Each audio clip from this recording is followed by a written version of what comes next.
咚咚咚咚 Hello， 大家好，我是 Lisu。影片有 CC 字幕，可以点设定选择需要的语言哦。我的第一步是将乌鱼子放进平底锅。乌鱼子通常风干前血管已经清干净，所以不会有鱼腥味。倒高粱酒目的不是去腥，是增加一些酒香，所以先静置几分钟，吸一下酒气。第二步，平底锅开小火，两面各煎一下，时间不能太久，煎到表面微微变色，里面还保有一些柔软的感觉，就完成了。总共2步骤。很香，是乌鱼子独有的气味。如果加热过度，口感会变硬。从侧面看到蓬蓬的，推测是乌鱼子的膜因水汽受热蒸散造成的膨胀。最后可以切成薄片直接吃。对于乌鱼子的气味，有人非常喜欢，也有人不太习惯。乌鱼子简单切小块，打几颗鸡蛋做炒蛋也很不错。配色很漂亮，因为不是不粘锅，油又加得太少了，所以蛋白质有点粘在锅上。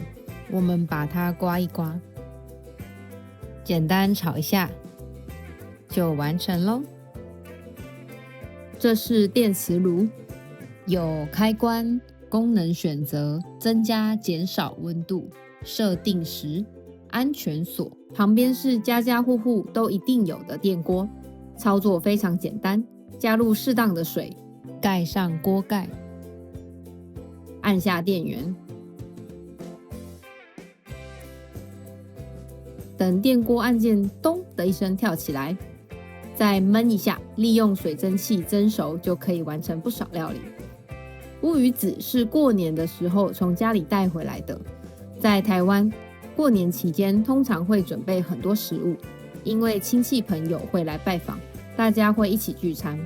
结果常常发生一件事，那就是过年结束之后，家里还剩下很多东西，于是家人就会说这个带回去，那个也带回去。最后回家的时候，行李里面全部都是食物。我想很多台湾人应该都有类似的经验。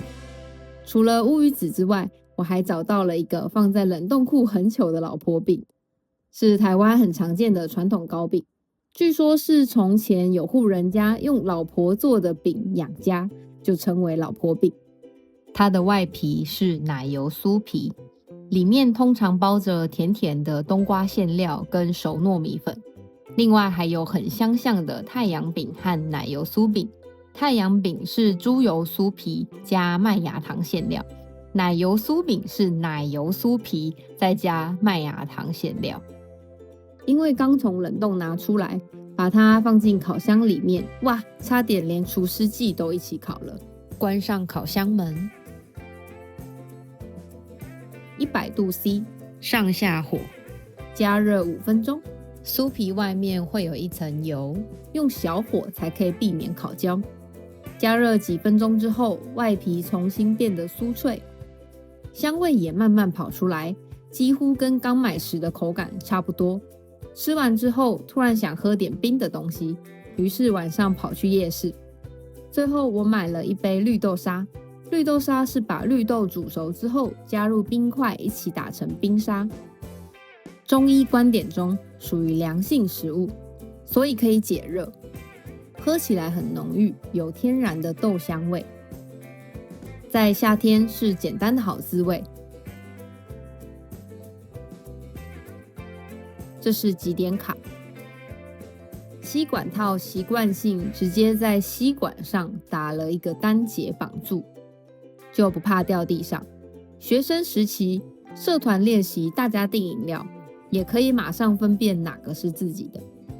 今天介绍的主角乌鱼子，乌鱼子是台湾非常有名的传统食品，它是乌鱼的鱼卵，经过处理并风干之后，变成了现在看到的样子。